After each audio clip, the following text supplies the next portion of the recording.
You guys were such a big fan of the backdrop last time I filmed at my parents' place, so I figured we'd use the same spot. It's fun. Okay, I know that everyone wants the Gay Pirate Show. I'm sorry, I haven't had the time to completely cover it. It's a very good show. I'm not done it yet, but so far really enjoying it. But we're gonna be talking about something else that I love today. Everything, everywhere, all at once. We're on a pretty big tear up of things that I didn't necessarily enjoy, so figured I'd give myself a break. Sure sucks that the MCU has to keep doing their little multiverse thing now that this movie exists, goddamn! A movie about taxes and laundry, largely taking place in an IRS office. Is this the movie for everyone? Absolutely not. Was seeing it with an engaged audience one of the best experiences I've had in recent memory? Yes. Was seeing it a second time with significantly less engaged audience still a great time? Also yes. So we'll be staggering this video a little bit differently. I don't want to go through the entire movie point by point. For one, I will do it a disservice without having some of the amazing visuals that correspond with some of these scenes, but I also really want people to see this. So I just kind of want to give you like a little taste of what to expect, express how it made me feel, and then explain some of the aspects of the ending later in the video for people who have seen it and just kind of want to, you know, see if how their thoughts pair off with someone else's. You know, it's like a conversation here, except it's one-sided. So if you have seen it, make sure to let me know down below what you thought. So I'm going to start off with some completely spoiler-free thoughts as to why I think you should watch this movie. Then I'll go into spoilers and my general interpretation, but I'll let you know when those spoilers are going to happen. But much like the multiverse with infinite possibilities, there are infinite possibilities of content on a variety of different streaming services that you're getting locked out of because of where you live. But with today's sponsor, Surfshark, that is a problem no more. Let's say you saw Morbius for some reason and you want to watch some better Bat-related movies like The Dark Knight, or go back and watch Spider-Man Homecoming so you can think about how horrible it is that Sony has any kind of association with that universe while you weep. But oh no, they are not available on Netflix where you live. All you need to do is open up Surfshark, connect to a Hungarian server for Batman or a UK server for Spider-Man, and you are good to go. Surfshark is also the only VPN that allows you to connect to unlimited devices, meaning you don't have to worry about taking it off your phone, to put it on your computer, to put it on your TV. It is all just available to you whenever you want, wherever you want. It's super fast, secure, blocks unwanted ads, and if you use code JEDI, you can save 83% plus get 3 months free. Again, I cannot stress how ridiculous that is. And it gets even better. If for some reason you're not completely satisfied with Surfshark, they offer a 30-day money-back guarantee. So make sure you click the link in the description down below to try out Surfshark for yourself. So everything, everywhere, all at once is definitely an experience. It's simultaneously widely absurd, hilarious, ambitious, heartwarming, earnest, at times gut-wrenching, existential, and warm. It's a lot of things. Literally, the title, Everything, Everywhere, All at Once, seems very apt to the title, but it still feels like a very personal experience, and I'm sure a lot of people are going to be able to relate to different aspects of this movie in their own life. Even if at its base level, it's about a mom learning to appreciate and listen to the people around her. But even if that experience isn't something that you can personally relate to or will ever personally relate to, Michelle Yeoh's Evelyn feels like such a distinct and real character, and that goes such a long way for the viewing experience, and some of the things she deals with are experiences that are universal. The movie tells the story of the Wong family, who are immigrants from China facing down an IRS audit on their laundromat business in the midst of other chaos. Evelyn's harsh father is visiting from China, her husband Waymond is desperately trying to get her attention, and their daughter Joy is fighting to have her relationship with her girlfriend Becky acknowledged both by her mother and her grandfather. And while all of this is going on, Evelyn is just quickly dismissing all of these other people's concern because she is just so locked in on what she feels she needs to be doing. Because in the beginning, Evelyn is actually a pretty shitty character. She's the type of person who insults the people that she loves to show that she cares without fully realizing it. She literally calls her own daughter fat as a way to be like, I know we're arguing right now, but I care. But that meanness can also enter a level of like prejudice and even racism. Something that Daniels, the duo director team, did on purpose to acknowledge how horrible she is to the people around her in different ways. So that by the end of the movie, we can kind of enter this place where all these different people from different walks of life and realities can grow to understand each other better. So when Evelyn's ends, she's struggling with a life where she feels she has no purpose. Little things keep building up, and it's one where she's tried a variety of things, from teaching to singing to cooking to teaching singing to writing. And I think there's a certain bitterness that built there that's causing her to start disregarding the people around her. But also soon, Evelyn's reality falls apart when she learns of the infinite multiverse and that for some reason, she's the only person that can stop a great evil working its way through the multiple universes. And as dramatic as all of that sounds, this is a comedy that goes so far off the walls at times that it would horrify grandma and make a lot of people just completely disregard it. It's silly and goofy, yet so goddamn full of heart and sincerity. It's the kind of movie that disarms you with absurdity and then you suddenly find yourself profoundly moved at what it's making you feel, all while providing some of the most interesting and exciting fight scenes I've seen in ages. It's a give-a-damn movie in the most backwards way because it somehow expresses the meaning in the meaningless nature of life. How the things and people you care about are worth fighting for, with kindness, with respect, with encouragement, all while understanding that you might not always like or understand the people that you love the most. Usually multiverse movies and stories can leave me feeling depressed because it opens up this insanity of too many what-if scenarios, and if there's endless layers of universes where you exist in every possible combination that you could ever be,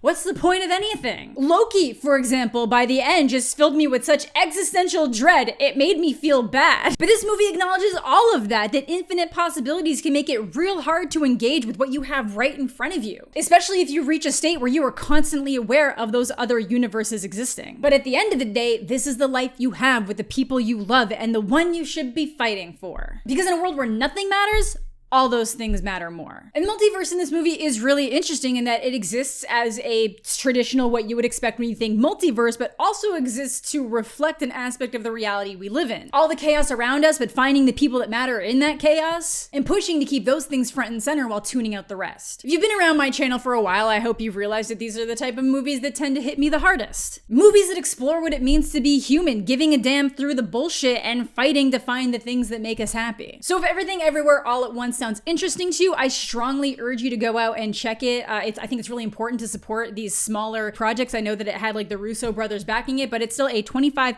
million budget, which sounds like a lot, but when you compare it to other movies in that sci-fi genre, it really isn't. So if you enjoy them, you've got to let the studios know that you do. Like, this is the type of movie that makes me feel happy to be alive and just really excited for movies. We need more people making projects like this, using everything at their disposal to make rich, ambitious movies with such a limited budget. Because at its most fundamental levels, this is an incredibly well-made movie. It's shot spectacularly, the choreography is unique and fun, and it's heavily inspired by Hong Kong-style kung fu and martial arts, courtesy of the Lee brothers. Self-taught martial artists who got their spot on YouTube, of all places, and literally learned by watching movies with people like Michelle Yeoh in them. And their involvement specifically in this movie is absolutely hilarious. Not only did they work on the fight choreography, they both have roles in the movie. And their scenes, I'm gonna show a little something later from Michelle Yeoh's Instagram.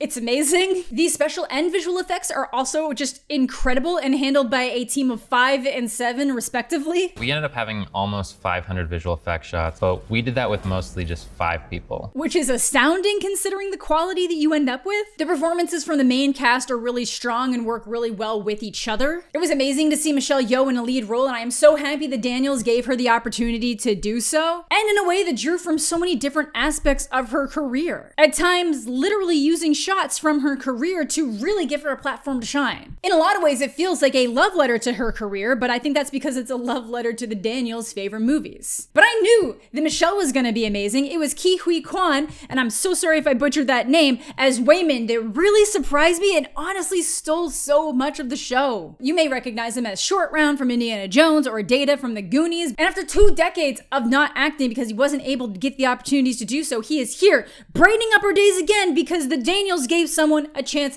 to shine, and my God, did he shine bright. His character is this really kind, earnest, silly man putting googly eyes on everything, coming across so sincere that it could almost be cringe if it wasn't delivered with the honesty that he brings to this role. It's like the same thing I say about Cooper Rafe with Cha Cha Real Smooth and Shithouse.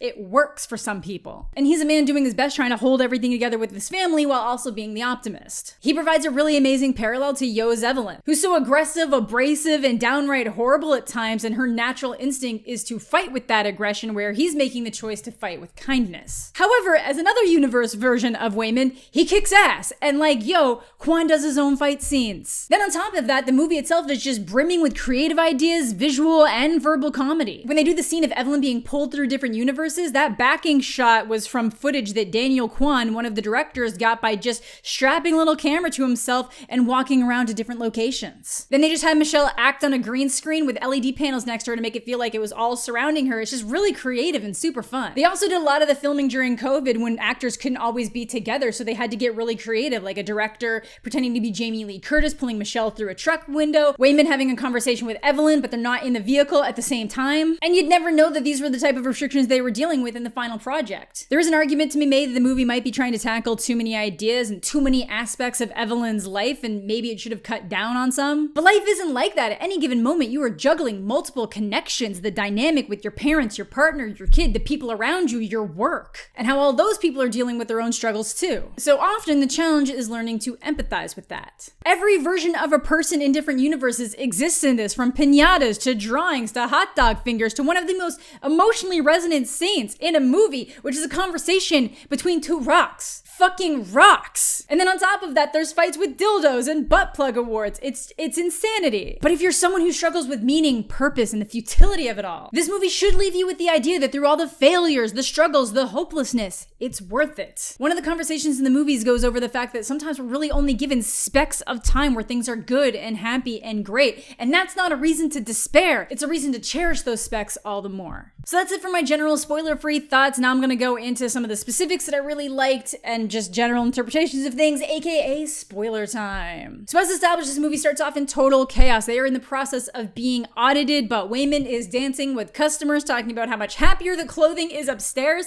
The man is a gem, I would die for him, and once again causing a massive strain on the relationship with her daughter, pushing her to leave. We quickly realize that Evelyn's reached a stage where she's pushed away the people she cares about most, and they're also reaching a breaking point with her as her brain is consumed with part 1, everything. This movie is sectioned off into 3 parts, 2 large ones and 1 just to kind of close out the story. Now, because Joy has left, there's now no one to help translate for them at the IRS office, and they are stuck dealing with this exasperated agent, Mrs. Deidre, played by the always fantastic Jamie Lee Curtis. And they are getting drugged. They've misunderstood instructions and have been attempting to write off purchases as business equipment that are really just more like hobbies, like a karaoke machine. And to make matters worse, in the elevator ride on the way up, something weird happened to Waymond. Apparently, he's now a Waymond from another multiverse. I'm another version of from another universe. I'm here because we need your help. Very busy today. No time to help you. And it's a really interesting concept how this multiverse is established. Like, you don't just jump to another universe where you could run into yourself. You essentially enter the consciousness of the version of you in that universe, either to kind of control the body like what's happening here, or just giving you access to everything they've experienced and access to those abilities. So if there was a version of you that was a pro skateboarder, you would know how to skateboard by verse jumping. And you verse jump by setting up jumping pads by doing like highly improbable things, like putting your shoes on the wrong feet, giving yourself paper cuts, eating chapstick, jumping on a butt plug award. What? Let's keep going. And Evelyn obviously doesn't fully believe this until she's almost killed by an alt version of Deidre, which leads us to the fanny pack scene, which was super fun. Seeing Waymond go from this kind, soft-spoken, goofy husband trying to see the best in everyone, desperately trying to get through to his wife that they need to talk about the relationship, to a guy slamming people around with the fanny pack as alt universe alpha Waymond. It's a super fun scene that ultimately makes way for Evelyn learning how to fight, and her jump pad is being able to tell Mrs. Deidre that she loves her with total sincerity and honesty. And it works. She verse jumps into someone who chose not to leave home with Waymond all those years ago and met a martial arts master that taught her the ways of kung fu, ultimately leading to her acting career. And I thought it was really fun that they just used different clips from Michelle Yeoh's existing red carpet premieres and her career in general, with very obvious shots of like a crazy rich Rich Asians poster. It's also really fun that later on she kind of like reconnects to that zone and realizes that she's a master in the art of pinky fighting. So she's just like snapping shit with it. It's goofy, it's so fun. But that obviously makes her long for that glamorous life that she feels she would prefer, the one of prestige and fame. And I wish they had the clip of her telling her universe Waymond how much better her life was when she chose not to go with them to America. It's hilarious, but also so brutal because Waymond's just been trying so hard and clearly loves her so much. But even the hilarity and brutality of that moment gets turned into something beautiful and meaningful down the line when Waymond, seemingly now well-to-do, and I mean the alt universe Waymond from the universe where she's an actress, talks to her after a movie premiere and says that in an other life, he would have been happy just doing laundry and taxes with her. It's something that when I say it out loud, it seems so simple and basic and just nothing, but in the moment of the movie, it is just so emotionally resonant. And this movie just has a really nice way of bringing things that it kind of establishes through comedy or absurdity full circle into something that's like really like poignant and heartwarming. And because things come full circle, it is revealed that the great evil that he's been talking about, Jobu Tupaki, is the Joy from Alpha Waymond's universe. A Joy pushed too far by Alpha Evelyn, the person who discovered that these mental connections could be accessed and forced Joy to connect to them all, which kind of broke her. In an existence where you can see everything at once, experience it all, where every world is calling out for your attention and you feel totally alone, she's just on the hunt for the one person who can share it all with her and make the grand exit through everything to nothing. And rather than kill this Joy or her Joy, Evelyn believes that the key to beating her is to take in every possible multiverse, unlock her mind in the same way. And at first, like Joy, because Joy is talking her through it, it breaks her a bit. She also starts to think that nothing matters anymore. She just starts to let things fall apart in all these different universes. She signs the divorce papers that Waymond only wanted to use to start a conversation, smashes the laundromat window, breaks this Waymond's heart. She just starts to believe that none of it matters so she can just let it all fall apart. Including on her main timeline where she was given one last chance to bring in all of the organized receipts, but when she doesn't, Jamie Lee Curtis has to send the cops to the laundromat to seize their assets. So everything's falling apart. Cue the fake credits before we get part 2 everywhere. So just as Evelyn is about to enter this vast nothingness with Joy, she starts getting distracted by that main universe. Specifically by Waymond, who's desperately negotiating with Mrs. Deidre for another chance. And Evelyn, once again, believes that he's ruining something by babbling, but he's not. It's his kindness and ability to empathize with the people around him that gets him further. He finds common ground with Mrs. Deidre by explaining that Evelyn's going through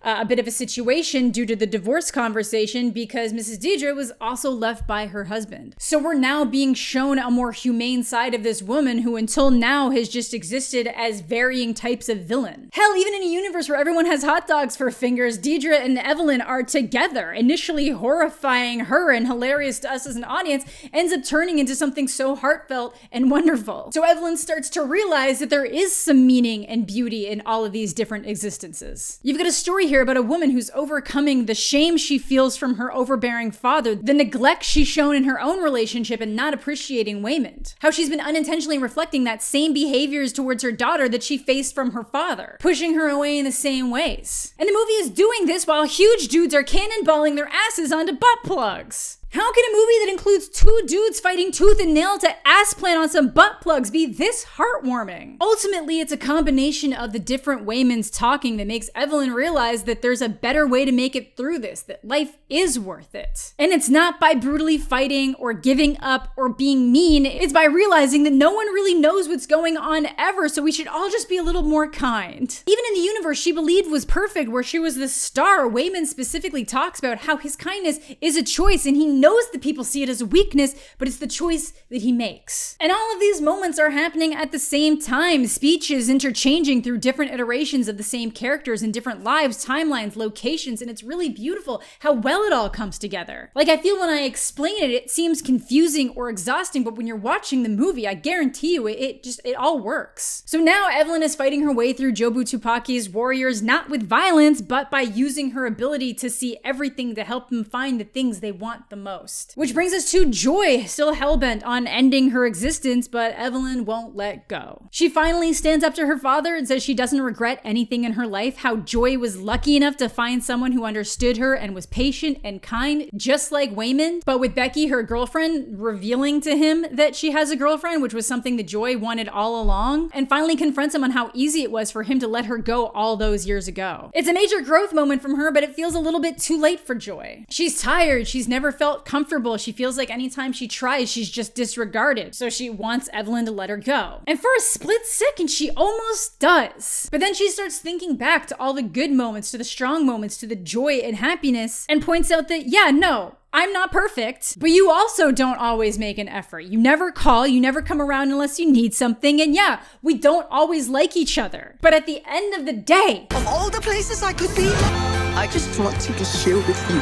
and that after the 1-2 hit of Waymond talking about how he'd just be happy to be doing laundry and taxes with her, it's beautiful, and suddenly they're hugging, and in the other universe, Evelyn and everyone behind her are just desperately holding on to Jobu Joy so she doesn't go through into the nothingness. Because it's not hopeless, she's not alone, and it's worth fighting for. That there's still so many amazing things out there. There's so much to love that even in the hot dog finger reality world, people just get really good with their feet. It's simple and beautiful and wonderful. And then they don't have to do anything except enjoy the time they have together while they have it. So we get to our final title card all at once, and things are a lot better for Evelyn. Her relationship with Joy is stronger, and she's accepted Becky as her girlfriend. Deidre says they've made so much progress on their taxes, so they're not gonna have their assets taken. The romance has been renewed in her relationship with Waymond, but just as everything seems peaceful, we're shown that all that noise of the different universes is still filtering in her head. And at first you think, oh no, that seems like maybe a dark ending, but it's not. The final moment is her choosing to be present right where she is